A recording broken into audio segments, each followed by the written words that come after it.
Narito na naman tayo para sa isang napaka-sweet at nakakakilig na love story nila Kalingap Edu at Ate Viancy. Ulat mo ay aking makilala at kung ano ako'y tanggap. Para sa pagpapatuloy ng ating love story ay dumayo na naman ang Kalingap team sa bahay nila Ate Viancy.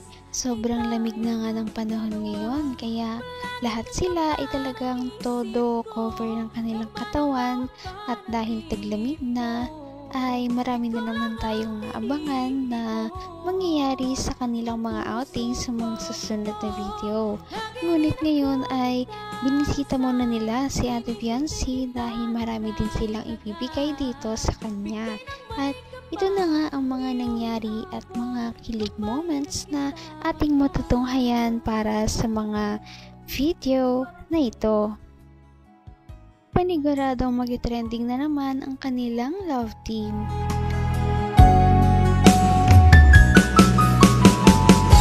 Ang nais ko lang. Dito ka. Si Kalingap Pab dapat ang kasama ko dito. Sige na. Pagigyan na ako. Bakit? Pagigyan na akong bilang magang sidekick mo. Kasi, tagal-tagal kong nawala. Si Kuya, pagpahingay nung na yun, kawawa naman ng tao, bagong bunot pa. Maawa ka naman. Please. Sige na. Basta huwag ka dyan makulit ha. Promise. Hindi ako makulit. Para pababalikin kita. Ano ginagawa mo dyan? Ang ganda talaga niya, oh. Grabe, swerte ko naman. Ay, hindi ala. Ikaw alang swerte. Oh, wait lang, na-attack din ako. Good luck sa date nyo, ha? Sama ka. Good luck sa date nyo.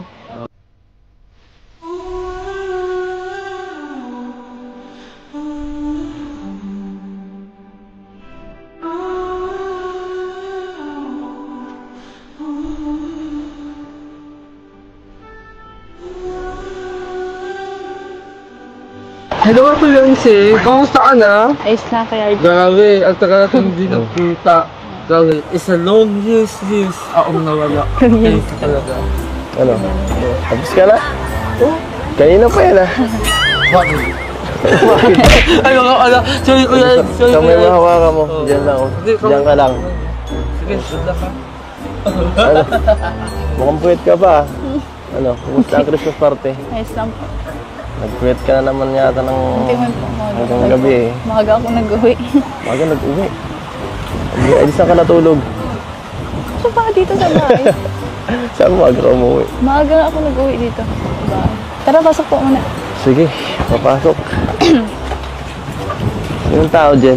Sila mga po. Ayan, dyan. Tao po, papasok po. Grabe talaga ang ganda ni Ate Viancy.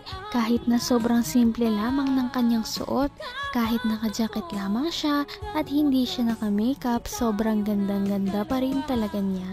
Kaya nabihag niya talaga ang puso ni Kalingap Edu. At ngayon ay masaya na naman sila dahil magkakasama na naman sila. Tao po, papasok po. Tay. Hello po tayo, magandang hapon po. Taba. Ay, malaglat, isunin ka na po. Samar, delikado, baka mahawaan. Sit. Take a seat. Dito naman tayo sa pwesto natin ay.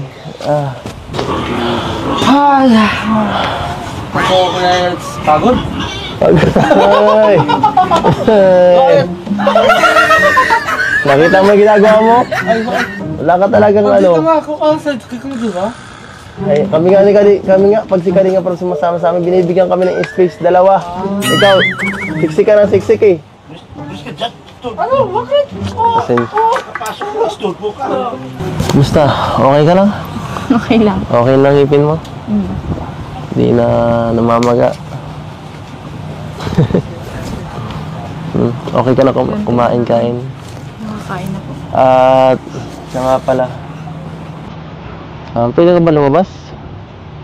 Pwede naman po, mapaalam lang. Pwede kitang invite mag-date. Ganun. Sige. Pwede. Paalam po tayo yan.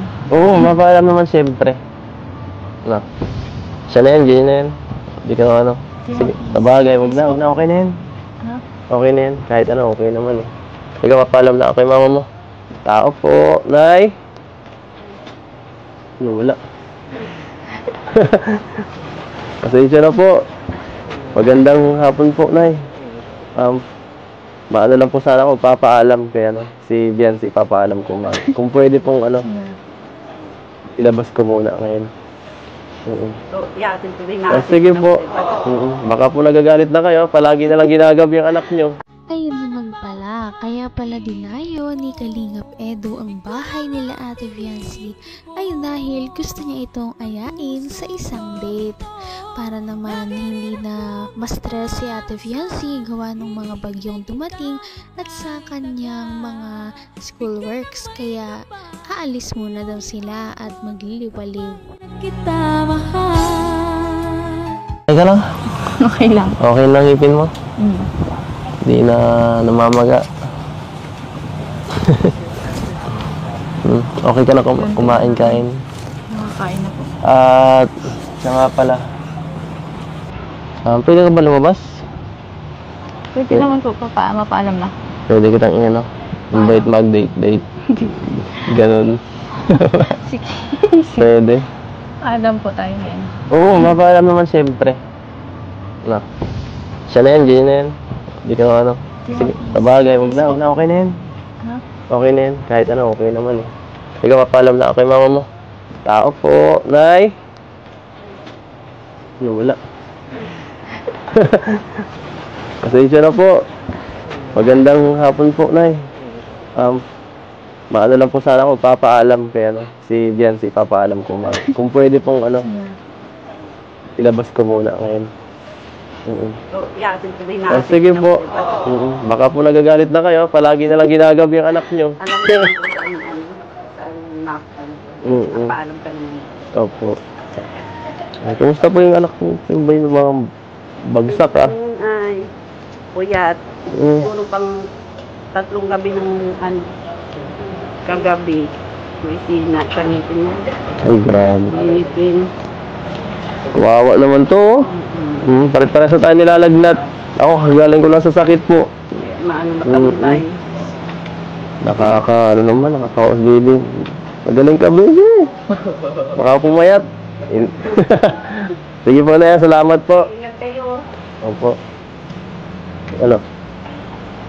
Okay na daw. Okay na daw, 1 week ka daw sa labas. 1 week.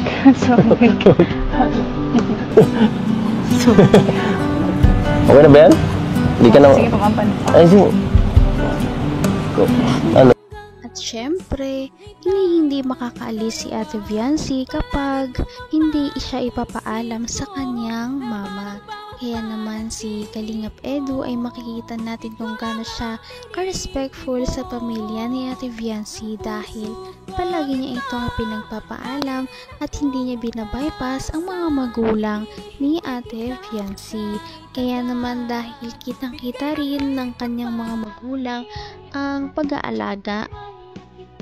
Yung anak nyo. Alam mo naman kung saan paalam ka naman. Opo. Ay, kumusta po yung anak mo? Yung ba yung mga bagsak Ay, puyat. Puro pang 3 gabi ng kagabi. May sina, kanipin mo. Ay, grabe. Kanipin. Kawawa naman to. Parit-pares na tayo nilalagnat. Ako, galing ko lang sa sakit po. Maano matamlay. Nakaka-kaos, baby. Magaling ka, baby. Baka pumayat. Sige po na yan, salamat po. Ingat kayo. Opo. Ano? Okay na daw. Okay na daw, 1 week ka daw sa labas. 1 week.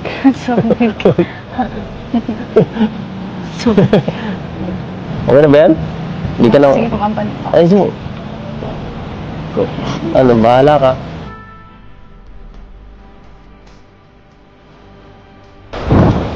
Sakit mo talaga. Sakit.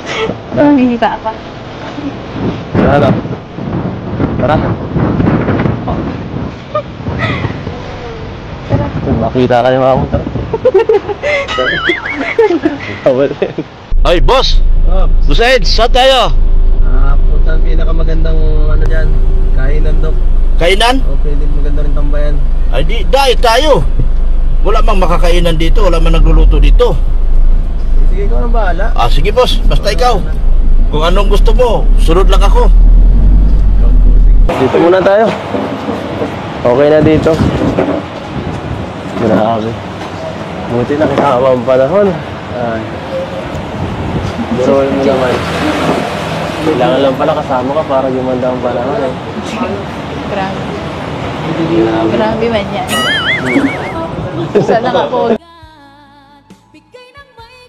Ano kaya ang mga mangyayari sa mga susunod nating video dahil ang kanilang date ay makikita nyo doon. Kaya naman sana ito ay inyong abangan at subaybayan dahil paniguradong marami silang mga kilig moments at marami na naman ang marireveal na pangyayari sa kanilang dalawa. Napaka-sweet talaga nila at napakabait ng tambalang ito kaya maraming sumusuporta. Kaya naman, sana ipatuloy natin silang suportahan at mahalin si Viancy, si Kalingap Edu at ang Kalingap Team. Yan lamang at maraming salamat sa panonood. Abangan natin kung magkakatuluyan ba talaga si Kalingap Edu at Viancy. Hanggang sa muli, bye! Ngayon'y abot